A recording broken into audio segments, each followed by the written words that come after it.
질병 없이 건강하게 행복한 노년을 만드는 비법이 있습니다. 나이가 같아도 노후의 모습에는 차이가 큰데요. 건강하고 독립적으로 나이 들기 위해 노년의학, 세계 최고의 병원이 말해주는 5가지 절대 지침, 최고의 노후에 대해 말씀드리겠습니다. 흘러가는 노년이 아니라 대비하는 노년이 되시길 바랍니다. 미국 노년의학회가 제안하는 건강한 노후의 필수적인 5가지. 장수 국가로 알려진 일본에서 평균적으로 남성은 약 81세, 여성은 약 87세까지 산다고 한다. 하지만 산다는 것 못지않게 사람들에게 중요한 또 한 가지는 건강하게 자립적으로 살기일 것이다. 이 차이를 명확히 하고자 평균 수명과는 다른 건강 수명이라는 개념이 별도로 존재한다. 건강 수명이란 말 그대로 건강하게 자립적인 생활을 영위하는 기간을 의미한다. 건강 수명과 평균 수명을 비교해보면 노화와 관련된 과제가 극명하게 드러난다. 일본인의 건강 수명은 남성이 약 72세, 여성이 약 75세라고 보고되고 있다. 이 말은 곧 일본인은 평균적으로 생애 마지막 10여 년을 누군가의 지원이나 돌봄 속에서 살아간다는 뜻이 된다. 비록 현실은 그렇지만 할 수만 있다면 누구나 생이 끝나는 그날까지 다른 사람의 손을 빌리지 않고 살다가 가기를 바라지 않을까. 놀라운 것은 그게 불가능한 일이 아니라는 사실이다. 실제로 죽기 전까지 건강하게 독립적인 삶을 유지하며 살다가 가는 사람이 있다. 그렇다면 남은 마지막 10년까지도 건강하게 자립해 살려면 어떻게 해야 할까? 고려해야 할 사항이 몇 가지 있는데 이것을 5가지 개념으로 정리한 것이 오해입니다. 한 살이라도 젊을 때부터 몸과 마음을 다스리고 생활 습관을 바로잡아야 한다.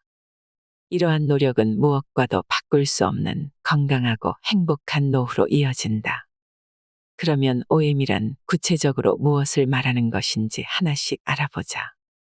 첫 번째 요소. 몸. 노후에 꼭 필요한 것 중 하나는 가동성이나 이동성으로 바꿔 말할 수 있다. 신체의 기능, 즉 몸을 어느 정도 움직일 수 있는가를 의미한다. 젊어서는 아무런 도움 없이 자유롭게 활동하던 사람도 나이가 들면 지팡이나 보행기가 필요한 순간이 온다. 휠체어 생활을 하거나 몸져눕는 사람도 있다. 언뜻 보기에 걷기 능력에 문제가 없어 보이는 사람에게도 낙상 위험이 증가한다. 한 번의 낙상 사고로 심각한 골절이 생기면 한순간에 활동 능력이 떨어질 수 있다. 늙어서 잘 걷고 움직이려면 젊을 때부터 부지런히 몸을 돌봐야 한다. 신체 기능에 맞는 보조 기구를 활용하거나 낙상을 예방하기 위한 노력도 필요하다. 두 번째 요소. 마음. 노후에 꼭 필요한 마인드는 마음이나 지성을 의미하며 동시에 기분이나 인지기능, 정신상태 등을 가리킨다. 나이 들어 건강한 노후를 보내려면 마음 건강에도 주목해야 한다. 치매나 우울증은 고령자에게 자주 문제가 되는 질환이다. 아무리 몸이 건강해도 뇌나 마음이 건강하지 않으면 결국 몸 상태가 나빠져 다른 사람의 도움이 필요하게 된다.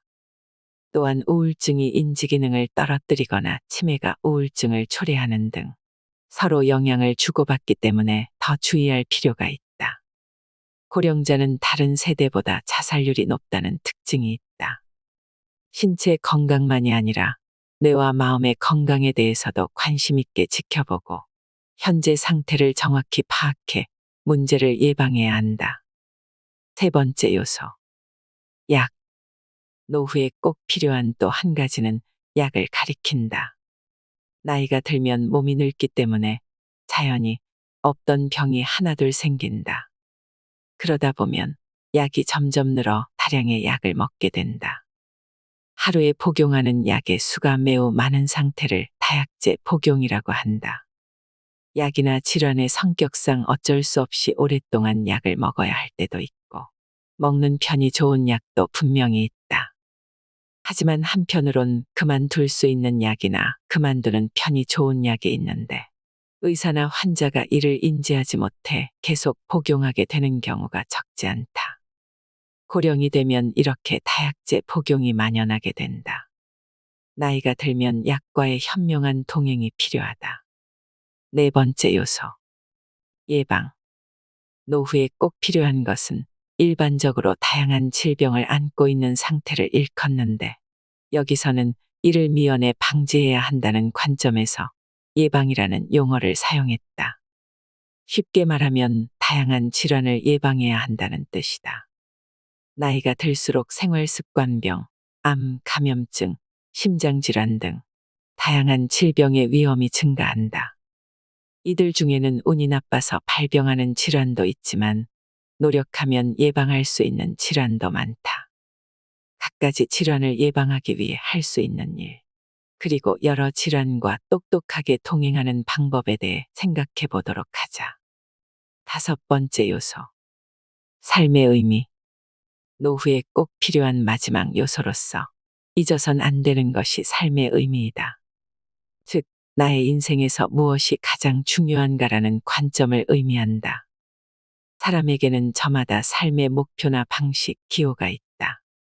자리보전하더라도 무조건 오래 살고 싶다고 생각하는 사람이 있는가 하면 누구에게도 의존하지 않고 사는 삶을 중요하게 여기는 사람도 있다. 등산 애호가라면 등산 없는 삶은 의미가 없을지도 모른다. 이처럼 삶의 의미와 자신에게 가장 중요한 것은 무엇인지, 이를 통해 어떤 삶을 살고 싶은지 아는 일도 현명하게 나이를 먹는 과정에서 중요한 사항이다. 나이가 들면 우리 몸에는 어떤 변화가 생길까? 살아있는 사람은 반드시 나이를 먹는다. 그리고 나이를 먹는 과정에서 생기는 변화는 노화라는 한마디로 정리된다. 노화라고 하면 사람들은 피부의 주름이 늘고 허리와 다리가 약해져 결국 자리보전하는 과정을 떠올릴지 모른다. 물론 그것도 노화 과정의 일부이긴 하다. 그러나 모든 사람이 똑같은 모습으로 늙어가지는 않는다. 나이 들면 모든 사람에게 공평하게 일어나는 일이지만 노화란 저마다 얼굴과 성격이 다르듯이 그 과정과 속도 또한 천차만별이다. 70세에도 캐치볼을 하는 사람이 있는가 하면 똑같은 나이에 노화로 누워 지내는 사람도 있다. 이 차이는 어디에서 올까? 이 질문의 답의 힌트가 되는 흥미로운 연구가 있다. 덴마크에서 이루어진 쌍둥이 연구가 그것이다.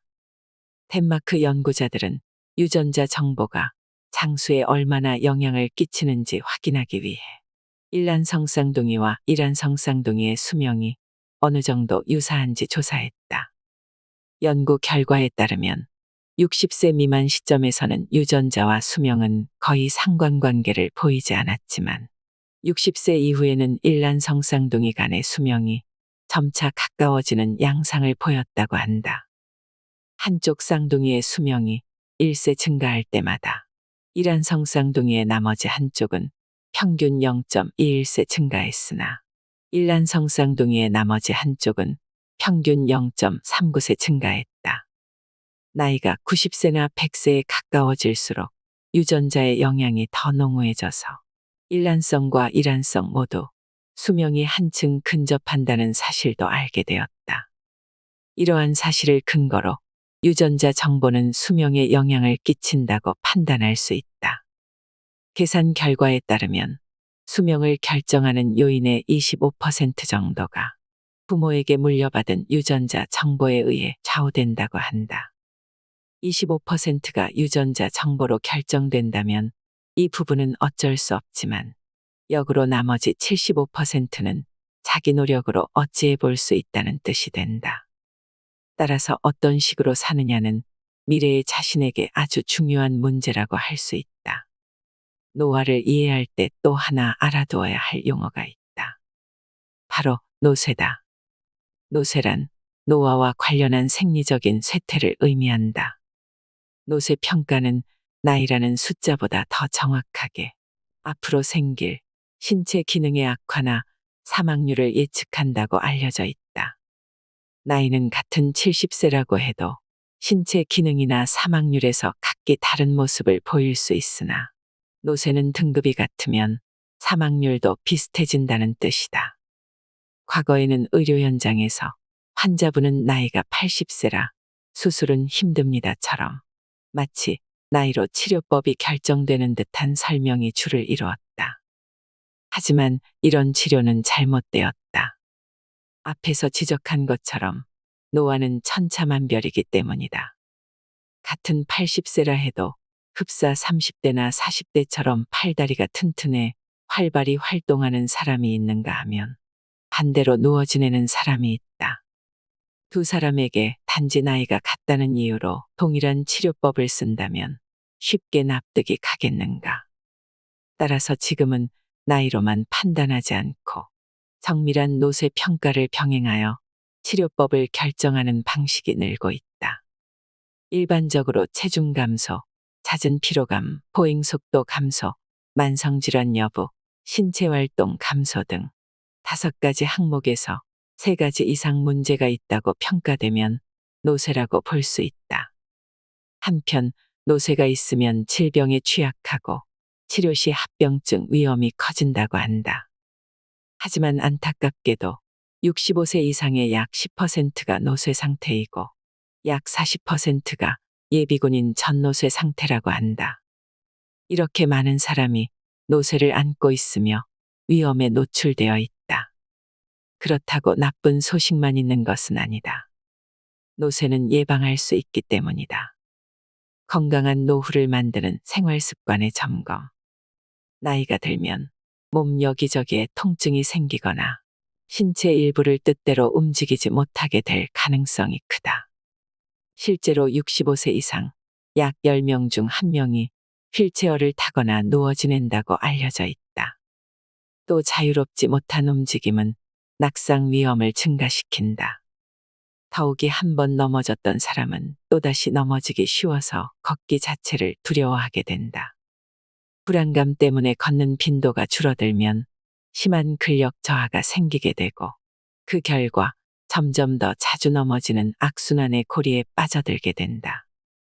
그래서 이런 상황이 벌어지기 전에 미리 예방하는 일이 중요하다. 나이 들어서도 잘 걷고 움직이는 것은 모든 자립생활의 근간이 된다. 이를 위해서는 시력이나 균형 감각, 근력, 발 건강처럼 머리부터 발끝까지 골고루 자기 몸을 돌아볼 필요가 있다. 또한 내가 살고 있는 집안 환경도 점검해 보아야 한다. 수명이 길어도 좀처럼 새로워지지 않는 근육세포. 전 세계적으로 고령 인구가 늘고 있는 요즘, 특별히 강조되고 있는 건강 키워드가 바로 근육이다. 근육을 지키는 일은 노후의 생명 유지와 직결되어 있기 때문이다. 그래서 요즘은 고령자에게도 근육 운동을 적극 권장한다. 근육량 감소는 50세 무렵부터 본격적으로 시작된다. 그 원인은 나이가 들면 근육 사용에 따른 자극 반응이 감소하면서 근섬유를 만들어내는 활동이 둔화하기 때문이다. 여기에 더해 근육 내 혈류의 악화, 근육 성장을 돕는 성장 호르몬이나 성호르몬 분비량의 변화, 근육세포에 관련된 신경의 역할 변화도 감소 원인으로 꼽힌다. 근육은 아무런 노력을 하지 않으면 생리적으로 나이와 함께 자연히 감소하고 그 결과 사람의 건강에 해를 입힌다. 연령이 증가하면서 근육량이 감소하고 근력이 저하되는 현상을 근감소증이라고 한다. 근감소증은 독립된 사망 위험인자로 알려져 있으며 해외 조사에 따르면 80세 이상은 50% 남짓에서 나타난다고 한다. 근감소증을 직접 치료할 수 있는 약제는 아직 개발되지 않은 상태로 오직 신체 활동과 운동, 적절한 단백질 섭취만이 유일한 해결책으로 알려져 있다. 근육의 노화 현상은 나이가 들면 누구에게나 반드시 나타난다. 여러 연구에 따르면 평생에 걸쳐 감소하는 근육량의 평균치는 남성이 1년에 0.74%, 여성이 1년에 0.37%라고 한다. 1년 동안 감소하는 비율치고는 적다고 생각할지 모르지만 중요한 것은 근육량이 확실히 감소한다는 사실이다. 75세 이상으로 대상 폭을 좁히면 1년의 남성은 0.8에서 0.98%, 여성은 0.64에서 0.7%의 근육량이 감소하고 고령일수록 감소폭은 더 커진다. 이런 상황에서 몸까지 움직이지 않으면 어떻게 될까? 부상이나 질병으로 10일간 누워 지내면 단 10일 만에 근육량이 무려 평균 1kg이나 감소한다는 데이터가 있다. 일반적인 남성의 근육량이 대략 20kg이라고 하면 단 10일 만에 5%의 근육량을 잃게 된다는 뜻이다. 근육은 몸을 움직이지 않으면 그만큼 빨리 소실된다. 또 다른 연구에서는 근육을 쓰지 않으면 하루에 0.3%에서 최대 4% 정도까지 근력이 떨어진다고 한다. 근육의 양뿐 아니라 근력도 거의 같은 속도로 떨어지는 것이다. 살다가 한 번쯤은 이런 현상을 경험했을 수 있다. 감기나 다른 질병으로 며칠 동안 앓고 나면 어딘가 몸이 약해진 느낌을 받은 경험 말이다. 아직 다 낫지 않은 탓일까라고 여겼을지 모르지만 사실은 근육량 감소가 영향을 주었을 가능성이 크다. 사용하지 않는 근육은 노화 속도가 빨라진다. 귀찮다고 몸을 움직이지 않으면 1년에 걸쳐 잃는 근육량을 불과 며칠 만에 잃게 된다. 역으로 말하면 평소에 몸을 자주 움직이는 일이 근육 노화 예방에 그만큼 중요하다는 뜻이다. 운동이 미래 건강을 좌우한다. 첫 번째 M으로 소개한 이동성을 노후에도 유지하려면 어떻게 해야 할까? 가장 효과적인 방법은 당연히 운동이다. 위험성 저하라는 관점에서 보면 운동은 사망, 심혈관 질환, 고혈압 등의 위험을 낮춘다. 그리고 의외라고 여길지 모르지만 폐암, 유방암, 췌장암 등 적어도 8종류의 암 발병 위험을 떨어뜨린다. 한편 정적인 생활이 암 발생 위험을 높인다고 보고한 연구도 있다. 이 연구에서는 운동 여부와 관계없이 앉아있는 시간이 길수록 암의 발병 위험이 높아진다고 지적한다. 또한 운동은 발병 위험을 낮출 뿐 아니라 신체 기능을 비롯해 인지 기능, 생활의 질, 수면의 질을 개선해주는 효과도 있다. 나의 생각으로는 운동만큼 질병 예방이나 삶의 질 개선에 효과적인 약은 세상 어디에도 존재하지 않는다. 운동은 그 무엇보다 뛰어난 좋은 약이다. 영국에서 이루어진 이 연구는 40세 이상 약 6만 3천 명을 대상으로 전혀 운동하지 않는 사람, 일주일에 150분 미만으로 하는 사람, 주말에만 합계 150분 정도 하는 사람, 일주일에 3회 이상 합계 150분 넘게 하는 사람으로 나누어 조사했다. 이때 운동에 포함된 항목의 강도는 워킹, 가벼운 수영, 잔디깎기 정도였다. 연구 결과에 따르면 운동을 전혀 하지 않는 사람을 기준으로 했을 때 일주일에 150분 미만으로 하는 사람과 주말에만 하는 사람의 사망 위험이 약 60에서 70% 감소했다고 한다. 평일에는 바빠서 힘들지만 주말에는 운동이 가능하다는 사람이 있다면 분명 노력한 만큼의 보상이 있을 것이다. 또 하나 흥미로운 연구가 있다. 40대 이상을 대상으로 걸음수와 사망률의 관계를 검토한 연구다. 하루당 걸음수가 2,000보에서 4,000보, 6,000보로 증가함에 따라 사망률이 낮아지는 모습을 확인할 수 있다. 일정 걸음수 이후부터는 정체하는 모습을 보이지만 적어도 1만 보까지는 많이 걸으면 걸을수록 사망률이 떨어진다. 일정 정도까지는 운동은 하면 할수록 효과적이라고 말할 수 있다. 수영을 예로 들면 일주일에 60분에서 매일 40에서 50분까지는 운동량을 늘리면 늘릴수록 건강 효과가 상승하지만 매일 100분을 넘어가면 상승이 멈출 뿐만 아니라 오히려 해가 될 수도 있다. 과도한 운동은 심방잔 떨림이라고 하는 부정맥이나 심근경색의 위험을 높인다고 알려져 있다. 무슨 일이든 균형이 중요하다. 노후에는 근육이 연금보다 더 중요하다. 노년층에게 운동이 절실한 이유는 근육을 지키고 다양한 상황에서 몸을 잘 쓰기 위해서다. 변기에서 잘 일어서고 집안에서 무리 없이 이동하며 필요한 물건을 쉽게 옮기는 등의 일상생활은 그만한 체력과 근력이 있어야 가능하다. 운동은 건강한 일상을 가능하도록 도와준다. 운동의 강도보다는 꾸준함이 중요하다. 적절한 강도와 방식을 찾아 꾸준히 함으로써 근감소증을 예방해야 한다. 1990년 미국 의사협회 저널에 90세 노인들의 고강도 근육 훈련이라는 논문이 발표된 이후 고령자도 근육 운동을 하면 효과가 좋다는 연구 결과가 이어지고 있다. 당시 90세를 넘긴 남녀 9명을 대상으로 8주간 강도 높은 근력 훈련을 시켰더니 근력이 좋아지고 걸음걸이도 향상된 것이다. 운동을 통해 근육을 잘 지키면 최소 10년은 젊게 사는 셈이 된다. 노쇠 예방을 위해선 근력 운동과 균형 운동을 병행하는 게 바람직하다.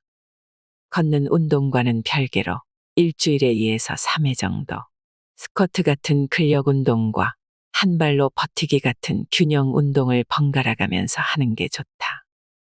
허벅지와 종아리를 튼튼하게 하는 하체 운동은 무릎 통증도 예방해준다.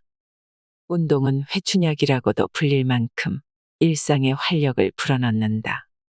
노후의 이동성을 높여주고 낙상 위험을 줄이는 데에도 큰 도움이 된다. 치아 상태나 약 부작용을 반드시 점검하라. 음식 섭취 측면에서 치아 관리는 매우 중요한 포인트다. 여러분은 평소 치아 관리를 어떻게 하고 있는가? 양치질 같은 예방 행동이나 정기적인 치과 검진은 앞에서 설명한 운동과 마찬가지로 효과를 바로 체감하기 어렵기 때문에 소홀히 하기 쉽다. 충치 몇 개 정도로는 통증이 있더라도 별다른 불편함을 느끼지 못하는 게 사실이다. 그러나 충치나 치주염을 오래 방치하면 결국 치아가 빠져서 자기 치아로 음식을 먹지 못하게 된다. 먹지 못한다는 건 결국 생명 유지의 근간이 흔들리게 된다는 뜻이다. 그때가 되어서야 사람들은 비로소 후회하지만 이미 때가 늦어서 치아를 되살릴 방법은 없다. 자기 치아가 없는 고령자라면 틀니를 사용하는 방법이 있다. 그러나 여기에도 놓치기 쉬운 허점이 있다. 가족들은 틀니를 쓰니까 괜찮다고 안심할지 모르지만 시간이 지날수록 점점 살이 빠지면서 원래 사용하던 틀니가 맞지 않게 되는 일이 있다. 또한 틀니를 쓰는데도 그 틀니로 인해 식욕이 저하하는 일도 있고 틀니 자체를 거부해 식음을 전폐하는 일도 있다. 치아 관리는 절대 게을리할 일이 아니다. 때로는 약 부작용이 식욕 저하의 원인이 되기도 한다. 의사로서 자주 접하는 사례로는 치매약을 들 수 있다. 치매약은 인지 기능이 떨어지는 속도를 늦추는 효과가 있다. 그러나 콜리네스테라제 억제제라 불리는 치매약은 식욕 저하를 비롯한 소화기 문제와 체중 감소가 가장 큰 부작용으로 지적된다. 이 약은 속임약 실험에서도 체중 감소 결과를 보였다고 한다. 꾸준히 복용하고 있지만 부작용은 없다라는 목소리가 있지만 실제로 약을 줄이거나 끊었더니 식욕이 돌아왔다는 사람들이 있다. 익숙한 약이 자신도 모르는 사이에 건강을 해치기도 한다. 한편 지나치게 마르거나 식욕이 떨어지는 배경에 아직 진단되지 않은 질환이 숨어 있을 때도 있다. 위나 식도의 문제라면 쉽게 알아차릴 수 있지만 전혀 생각지 못한 질환이 식욕 저하의 원인이 되기도 한다. 고령의 가족이 요즘 들어 음식을 제대로 먹지 못한다고 생각된다면 지금 놓치고 있는 문제는 없는지 점검하고 만약 문제가 있다면 그에 맞는 대처가 필요하다. 치매에도 우울증에도 걸리지 않는다. 무슨 병이든 미리 예방할 수만 있다면 그보다 더 좋은 치료법은 없다. 질병의 예방은 항상 치료를 능가하는 중요한 단계이기 때문이다. 그렇다면 치매는 예방할 수 있을까? 운동은 여러 관찰 연구를 통해 치매 위험과 역의 상관관계를 형성할 가능성이 있다는 사실이 드러났다. 즉, 운동량이 많으면 많을수록 치매 위험이 낮아질 가능성이 있다는 뜻이다. 운동을 하면 산화 스트레스가 줄어들 뿐 아니라 신경세포 재생을 늘리고 신경세포에 이로운 물질을 만들어 치매를 예방하는 효과가 있다는 주장이 있다. 또한 운동은 여러 질환을 예방하는 효과가 있으므로 다양한 질환을 예방하는 과정에서 치매의 효과를 발휘할 가능성이 있다고 보는 낙관론도 있다. 운동 효과는 치매 문제뿐 아니라 심폐기능 향상 등으로도 이어진다. 치매 예방과 관련될 가능성이 있는 생활 습관 가운데 또 하나 중요한 것이 수면이다. 잠과 관련해 주로 하는 얘기는 두 가지다. 하나는 잠을 지나치게 많이 자면 머리를 쓰지 않게 되므로 치매 위험이 커진다는 것. 다른 하나는 잠을 자지 않으면 피로나 스트레스가 쌓이므로 치매 위험이 커진다는 것이다. 과연 어느 쪽이 맞는 말일까? 중년과 노년에 통상 수면을 취하는 사람이 단시간 수면을 취하는 사람보다 치매 위험도가 낮다는 사실이 밝혀졌다.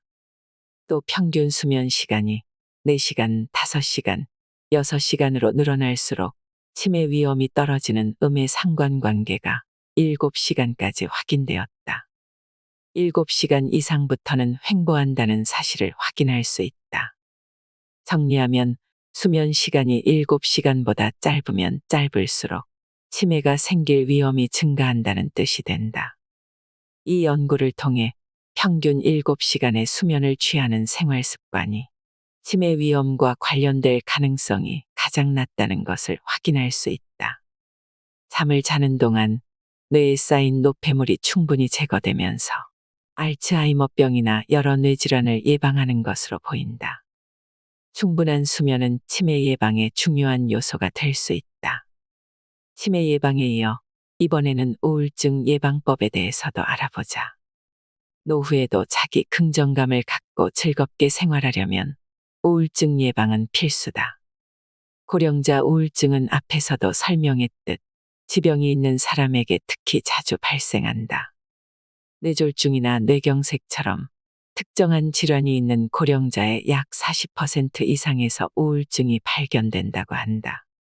그만큼 우울증은 가볍게 넘길 수 없는 문제다. 과연 예방법은 있을까?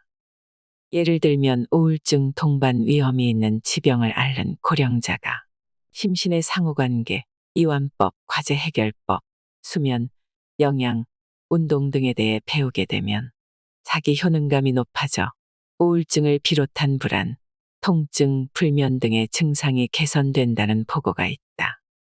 바쁜 현대인에게는 좀처럼 쉬운 일이 아니지만 자투리 시간을 활용하여 명상이나 이완 호흡법 등을 익혀두면 우울증 예방에 도움이 된다.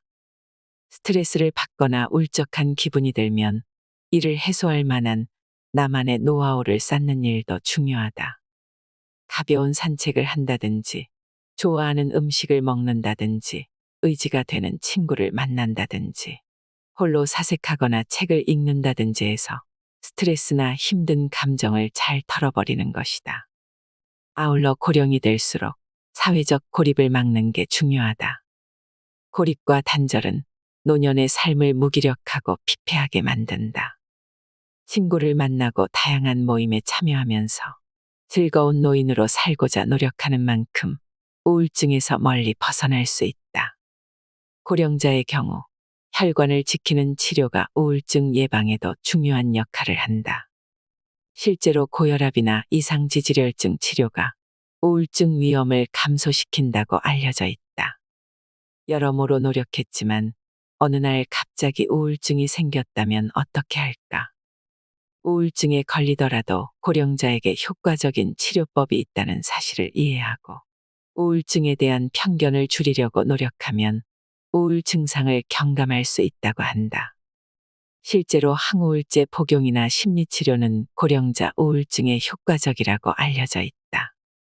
이러한 사실을 알고 있으면 병이 생겼을 때 안도감을 느낄 수 있을 것이다. 자신만의 이완법을 만들거나 생활 습관병을 치료하는 일은 나이 들고 나서 시작하면 된다고 생각해서는 안 된다. 아직 젊다고 방심하지 말고 젊어서부터 착실하게 나만의 건강 자산을 쌓아가도록 하자. 건강하게 오래 사는 사람들은 무얼 먹고 마실까? 질병을 예방하는 식사법으로 잘 알려진 것에는 대시 식단과 지중해식 식단이 있다. 이 중 지중해식 식단은 치매 예방에 도움이 되는 식사로서 소개하기도 했는데, 다른 질병에는 어떤 예방 효과가 있는지 함께 알아보자. 먼저 대시 식단은 과일과 채소, 통곡물, 견과류, 저지방 유제품을 섭취하고 염분과 붉은 고기, 단 음식을 삼가며 일일 지방 섭취량을 25% 미만으로 제한하는 식사법이다. 중요한 포인트는 저염, 저당, 저지방으로 식이섬유를 비롯해 칼륨이나 칼슘, 마그네슘 등이 풍부한 음식들로 구성되어 있다. 이 식사법은 미국 국립보건원에서 고혈압 환자를 위해 개발했으며 다양한 언론 매체를 통해 최고의 식단으로 선정되기도 했다. 미국 내과학회지에 따르면 이 식단을 꾸준히 수행한 중년 여성의 경우 관상동맥 질환 및 뇌졸중 위험이 감소했다고 한다. 대시 식단은 따라하기 쉽고 영양 밸런스가 높으며 체중 감량 효과도 뛰어난 것으로 알려져 있다. 당뇨병과 심장병을 예방해준다는 점에서도 극찬을 받고 있다. 지중해식 식단의 특징은 신선한 해산물과 채소를 즐겨 먹는다는 점이다. 채소 섭취량을 늘리면서 올리브유, 견과류, 생선 등으로 건강한 지방과 단백질을 보충하는 식사법이라 할 수 있다. 주된 식재료로는 채소, 과일, 통곡물, 곡류, 견과류, 씨앗류가 포함되고 지방의 주요 공급원으로 올리브유가 권장된다. 여기에 가볍게 와인 한 잔도 곁들인다. 생선과 닭고기, 유제품은 소량에서 중간 정도까지 섭취가 허용되고 이른바 붉은 고기라고 불리는 쇠고기나 양고기는 거의 섭취하지 않는다. 지중해식 식단에서는 일주일에 2번 이상 생선과 같은 해산물 섭취가 권장되는데, 이는 불포화 지방산의 일종인 오메가3 지방산이 풍부한 음식으로 좋은 지방과 단백질을 보충하기 위함이다. 지중해식 식단은 의료진이나 대중매체가 건강에 도움되는 세계 최고의 식단을 꼽을 때 가장 많이 언급되기로 유명하다.